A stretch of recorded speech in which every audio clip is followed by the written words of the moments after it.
Correct indeed. Hello, I'm Alexander Armstrong, and welcome to Alexander Armstrong's Big Ask. This is the show where my guests dig deep into the furthest layers of their knowledge in search of questions that will leave their fellow guests floundering like a junior minister on Newsnight. You know, it's the big questions that keep me awake at night. What happens after death? How do we reconcile curbing fossil fuel and maintain economic growth? Will she wake up if I play Fruit Ninja? Now, tonight, stand by to take on board some truly remarkable, obscure facts. In 1631, a copy of the Bible was printed without the word not in the sentence, "Thou shalt not commit adultery." It's now a collector's item, known as the Footballer's Bible. Now, tonight, I'm joined by three brilliant comedians who come from America, Scotland and Essex. So think of me not so much as your host, but as your interpreter. It's Reginald D. Hunter, Susan Carman and Russell Kane!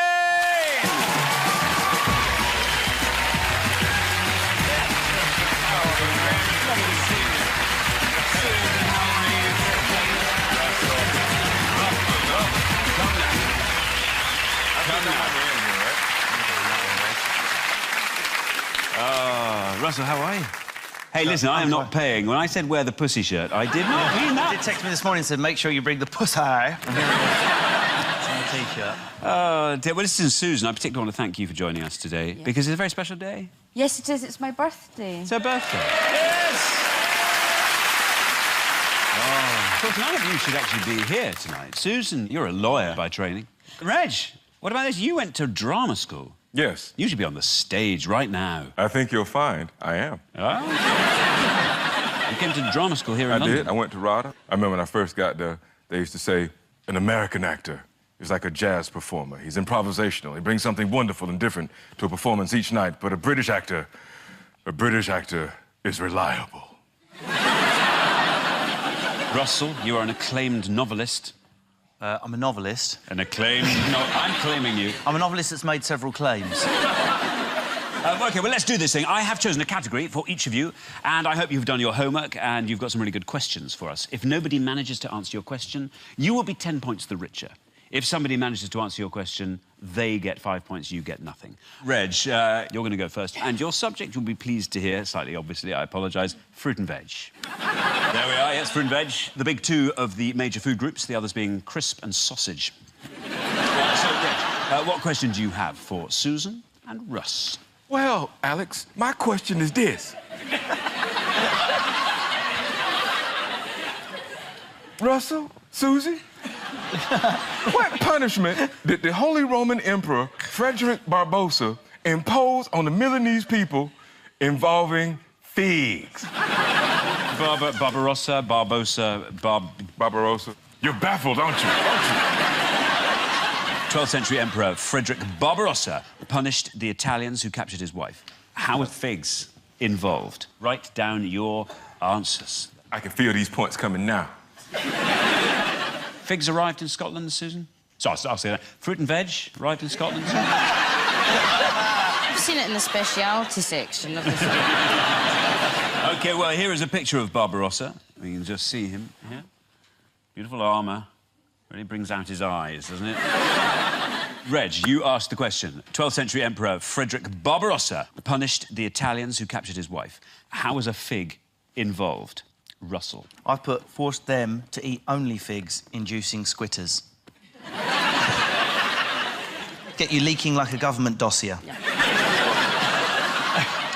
Susan.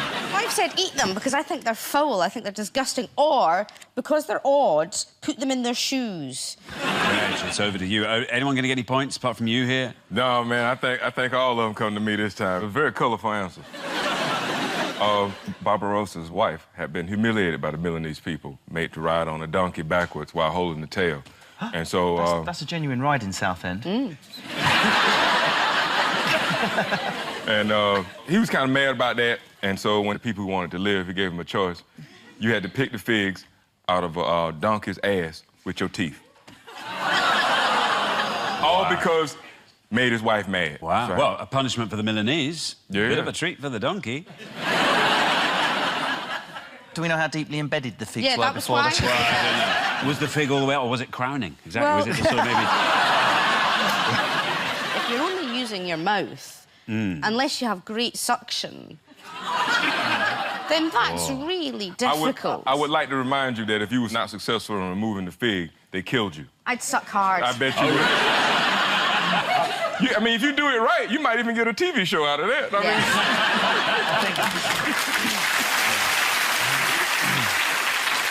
So, Reg, your question was, what was Barbarossa's cruel punishment for the Milanese that involved a fig? And the answer was the old fig up the donkey's bum trick. So, very well done to you. Nobody got it. 10 points. Reginald D. Hunter. There you go. Now, Russell, you strike me, and always have done, as a pretty rock and roll kind of a guy. Bearing that in mind, the topic I have chosen for you is Puritans. Those 17th century joy-hating buckle lovers, there they are. Now, Russell, what is your question going to be on the subject of Puritans? My question is this, guys. Which aspect of the Christmas tradition did some 18th century Quakers call the Scarlet Whore of Babylon? Wow. It's quite a provocative term. Isn't it? Yeah, I know. OK, well, get your pads. Get your pads. I'll give you a clue. It relates to Christmas. Oh, thanks, right. OK, 18th century, you say? Joan Collins. Joan Collins. She was just before, so you're just out. Scarlet Whore. What did you say? The Scarlet Whore of Babylon. Because that's more than just the whore of Babylon. That's a level above the whore of... That's the scarlet. That's like she's like a red hot hoe. Yeah. Or... Like she's like a volcano. Any minute she might explode and just start hoeing. You know? OK, so the question was that Russell asked, what aspect of the Christmas tradition was known to 18th century Quakers as the Scarlet Whore of Babylon? Susan, so what have you got? So I've said it's the angel you put on the top of the tree. Reg. Yes, sir. What have you written? The only thing I come up with was stocking stuffing. I imagine a lot of Puritan men, they was cheap and they didn't want to spend no money. And so when Christmas came around, they came with excuses like, I ain't filling them stockings with stuffing. That's what the whore of Babylon did. So listen, Russell, which aspect of the Christmas tradition did some 18th century Quakers call the Scarlet Whore of Babylon? The Christmas pudding. What? Man, what the hell kind of question was that? Yeah, of course. It started in the 17th century. Cromwell famously actually banned the whole of Christmas. And then afterwards, when everything was restored, including Christmas, the Quakers still hated one aspect of it and felt it was so rich, so over the top, induced so many emotions and passionate appraisals that it must be the Scarlet Whore of Babylon, and that was the Christmas pudding. Christmas pudding? Full of raisin sluts. You can't use a pudding for sexual gratification. Yeah. Oh, yes, you can. Now, one of the reasons Puritans disliked Christmas was they believed Jesus was to have been born in September, a belief held to this day by many, many city centre shopping arcades. Even after the ban on Christmas was lifted, Quakers denounced Christmas pudding as a hodgepodge of superstition, popery, the devil and all his works, which coincidentally is also the ingredients for Anne Widdecombe. Now, listen, one of my favourite Puritans is my old friend Ardal O'Hanlon, and I've got him here on my favourites, and I'm just going to give him a quick call and ask him if he really is an old Christmas killjoy. Let me see if I can get through. Hey, Ardal! Hey! Are you a little bit puritanical in your approach to Christmas? Well, in my approach to Christmas pudding, I would be. I seek to destroy it, usually eating it. I'm quite a weak-willed Puritan in that sense. The Puritans wouldn't really have me. I actually have cake at the moment in my hands, and I'm rubbing it on my legs. Are there any particularly Irish things people eat at Christmas time? It's not really the specific nature of the food itself. It's the quantities. It's like people have a huge breakfast. They get up really early, about 7:30 in the morning, and they eat giant steaks and eggs and other stuff with the idea in mind that it expands their stomach so as they can then enjoy a massive Christmas dinner later on during the day. Are there any particular Christmas traditions that are peculiar to the O'Hanlon family? Oh, well, yes. I mean, we've actually developed one over the last 10 or 15 years in our house. While somebody's unwrapping a present, we hum the French national anthem, you know, dun, dun, dun, dun, dun, dun, dun, and it kind of gets the party going. Where are you sitting, Ardal? Oh, I'm in the local library. Thank you so much for your contribution. Ardlo Hanlon, ladies and gentlemen. Marvellous. So Russell's question was, what aspect of the Christmas tradition was known to 18th century Quakers as the Scarlet Whore of Babylon? Fabulous question. Nobody got it. 10 points to you. So, now, Susan, it is time for your question. Yes. And for you, I have picked the category of those fun-loving people, the Scots. There we are. That's one person who won't be going to Brazil for the World Cup. So, Susan, what's it going to be? My question is, what is the old-fashioned Scottish custom of bundling? Bundling with a D. Not Bundling. Not bungling. That's why my zippy joke's ruined. Yeah. I love the way Scots... I love the way you invented everything. Televisions... Tarmac. Telephones. Whiskey. Penicillin. Yeah. Fun. So, Susan's question. What is the old-fashioned Scottish custom of bundling? Reg, what have you got for bundling? Community duvet. Okay. In Scotland, it gets very cold. So everybody in the house will get up under the same duvet, and then they will stay close proximity to each other, trying to keep each other warm throughout the entire winter. Now, this can cause problems. Somebody end up pregnant, but don't nobody know how they end up pregnant, but they all be bundled up together. Russell, what's your answer? Initially, I just thought it might be like gathering keepers or something like that. And then I wondered if it might be a type of food, given the Scottish like to eat. So what bundling? A small bread product served at Burns night. And the bundling is actually the act of dipping the wee bundling into the soup. Susan. Unfortunately, Russell's wrong. And do you know, Red, you're kind of in the right area, but it is wrong. But I'm kind of in the area, so what, about 3 points, something like that? No points. What? In the Outer Hebrides, when it was cold and you went to visit your girlfriend, you would share a bed. See that? So far, so good. No, not yet. But the bundling was a particular practice that happened. The mother used to bundle the daughter. They essentially put her in a sack, tied her legs together with a piece of rope, and often sewed her in at the neck, so that nothing could happen when they were in bed together. That's what would happen. The thing is, I've got a bundling sack here, as it happens. So you would, if we were in bed together, Russell, you'd be like, oh, I'm fancying a bit of that. I would be put into this sack by my mother. Do you want me to sew you in? I'd be tied together by the knees, and then I'd be sewn in at the neck, and then in the morning my mother would unwrap me again to check nothing had happened down below. I don't know why I'm doing that. Susan, that is the most utterly arousing thing I've ever seen. I know some dudes in the ghetto, they'll get through that. Yeah. Wow. So basically, this garment was designed to ensure the wearer would never have sex. So, in many ways, it's rather like the Primark fleeces today. Seems like a very elaborate way to stop a young Highland couple getting intimate. I mean, surely it'd just be easier to just put some pants on under the kilt. Or stay in another room, or don't come over. Scotland still has its strange share of customs. Here's the Bury man. That is an ancient tradition in South Queensferry in Scotland. A local man is dressed in full-body costume made of flannel before completely covering himself in burrs. There you are. Only one thing Bury man is afraid of, and that is garden strimmer man. Well, Susan told us about the role of the bundling sack. Brilliant question. Nobody got the answer. 10 points to you. Very well done, Susan. St Andrew is the patron saint of Scotland because Byzantine monk Regulus was instructed to carry his bones and hide them at the very ends of the earth.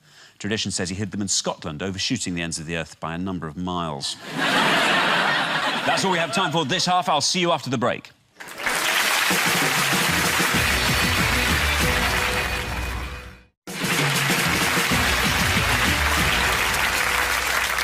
Welcome back. Astronomers have discovered a planet twice the size of our own, made largely out of diamonds. If he ever finds out where it is, it's going straight on Elton John's Christmas tree.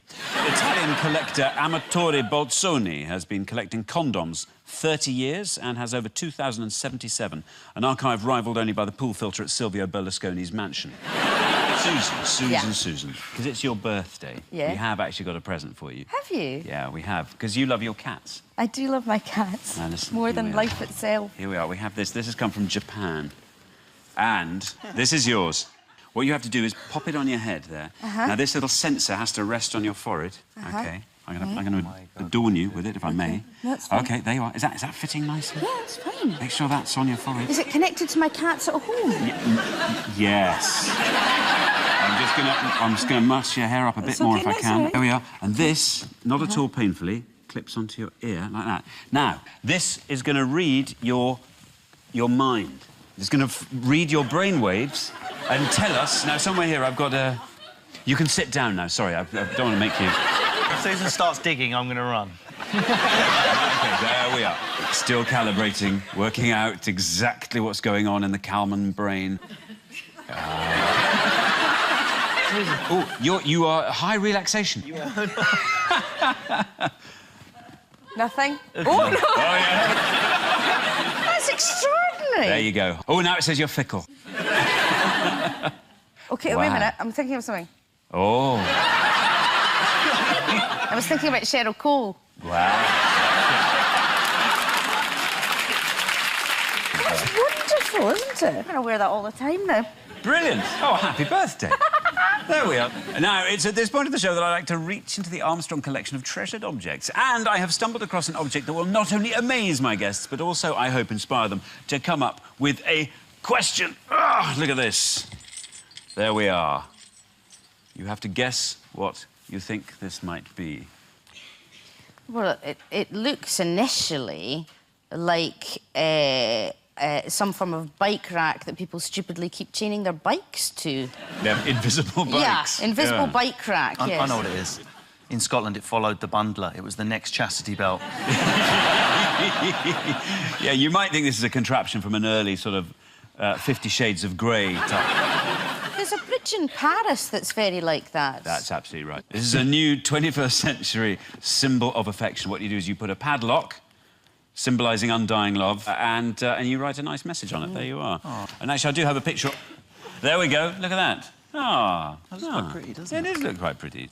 So yes, the topic, therefore, is love. I don't know what's wrong with simply writing "I love you" on the side of someone's house with a spray can. It's been done. OK, yeah. So love. Love is the topic, and I would like you each to come up with a question on the subject of love, and I will pick my favourite. Russell, I'm going to come to you first. What is your question on the subject of love? So I'm going to ask a question about poetry, the ultimate form of love. The manuscript of Adonais, which was a poem by Percy Shelley. What did his wife, Mary Shelley, do with that manuscript? And Susan.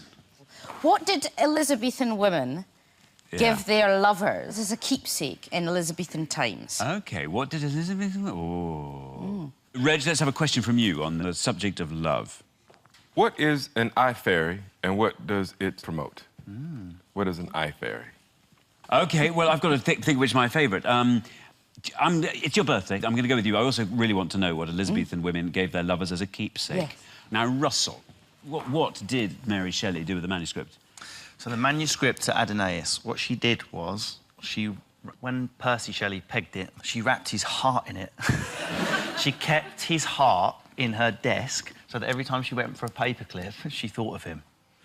And that's what she did. It sounds romantic, but it would have kicked up a bit of a ming, wouldn't it, after a few days? That's terrible, because, you know, I once found a sausage roll in my bag that had been there for weeks, and that really stank. Never mind a heart. How much of a dead person's body are you allowed to keep before it becomes strictly illegal? Yeah, I usually just keep the pancreas, but... Yeah. Now then, Reg, what is the eye fairy and what does it promote? The eye fairy is a robot that will perform the actual marriage ceremony, and what it's supposed to promote is marital bliss. The eye fairy just performs... As in like iPhone, iPod, now comes the eye fairy. Do they do any eye wives at all? I think we can even see it in action. Here it is. Japanese technology.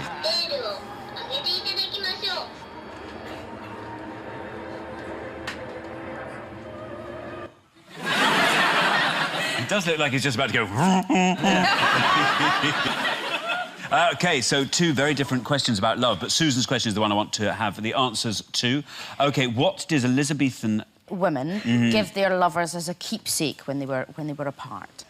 OK, Russell. I'm thinking it's not going to be something like flowers or something romantic. I wondered if it might be some sort of unromantic food stuff that we would never give to someone.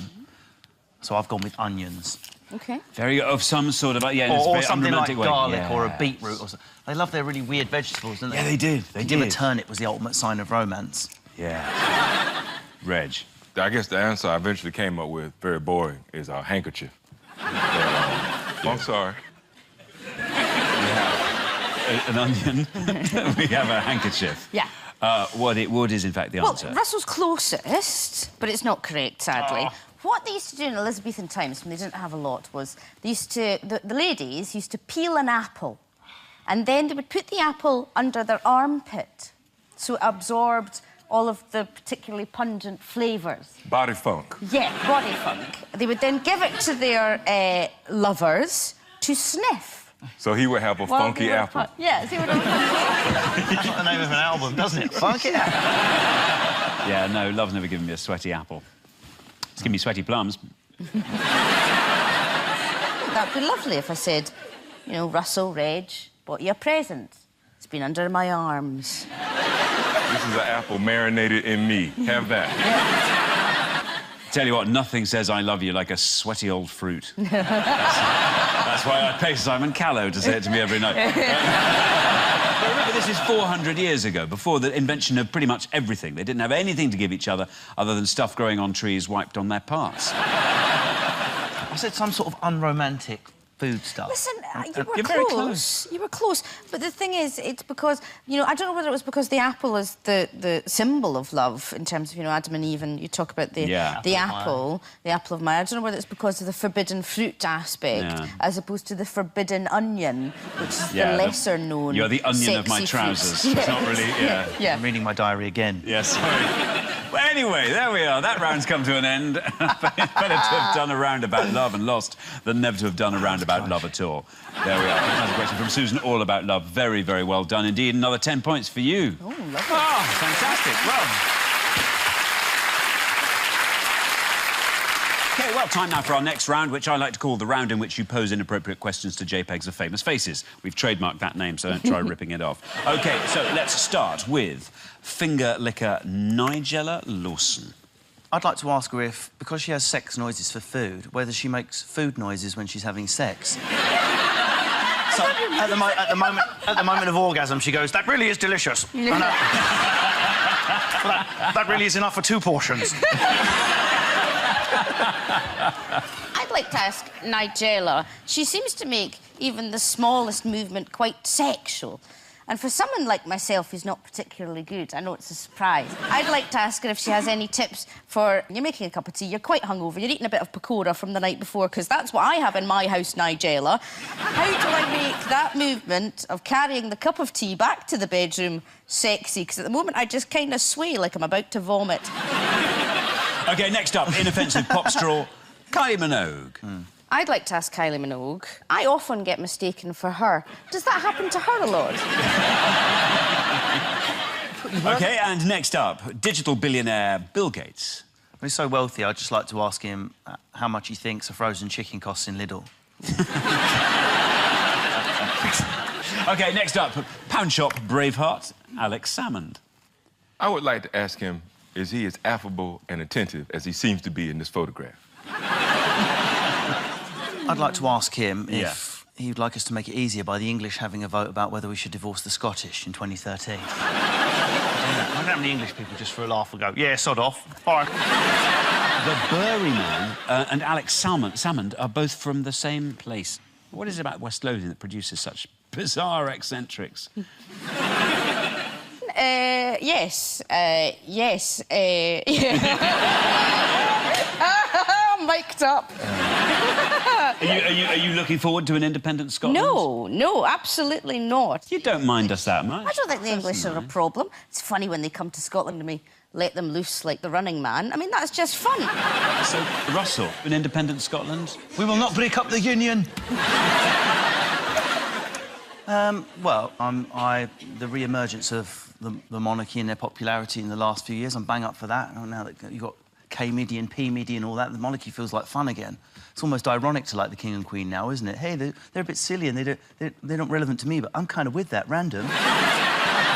Now, Russell, you once said you found Scottish women very difficult. I do. Difficult to pull if I'm trying to flirt with Scottish girls. They tend to be a bit more wised up to my pathetic Essex patter. Do you want to try something on me? Get the feeling it might not work. See, in my experience, Scottish women don't handle being needy very well. Like, they might have a moment where they're needy with you, and then they get mad at themselves. The fuck, I was being needy. Don't you ever tell me I was being needy again. I am told that if you are successful at the end of the mating, the Scottish woman does twist your head off. I don't know if that's true. Well, she could use your hair as a sporran. Yeah, exactly. Finally, swarthy cheat, Cristiano Ronaldo. How does it feel to be more feminine than I am?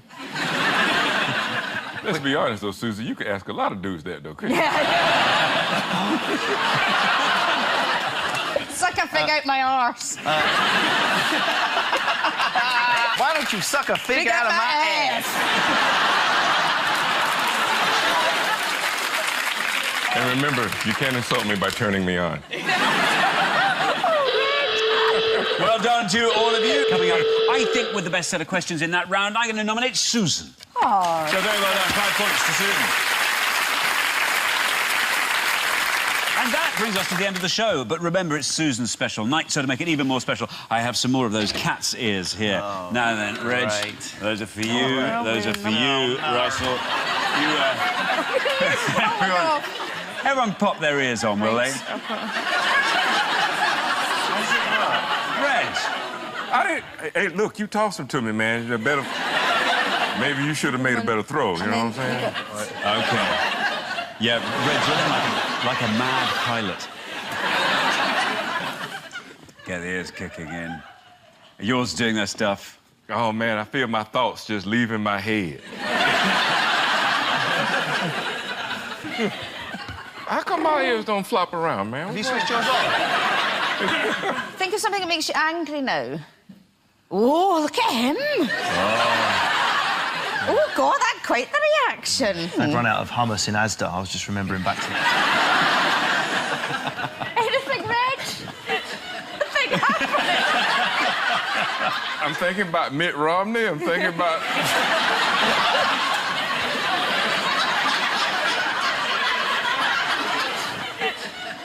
There's nothing happening.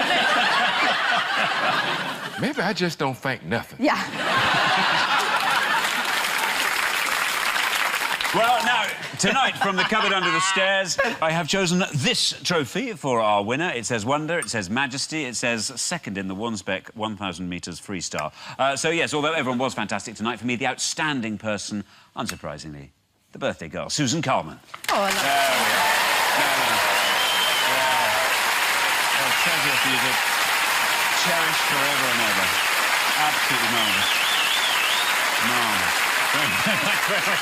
OK, well, that's it for tonight's show. I just want to leave you with this final thought. Did you know that 12% of people dream in black and white? That's fairly normal, though if you dream in black and white with subtitles, you may be a bit of a ponce.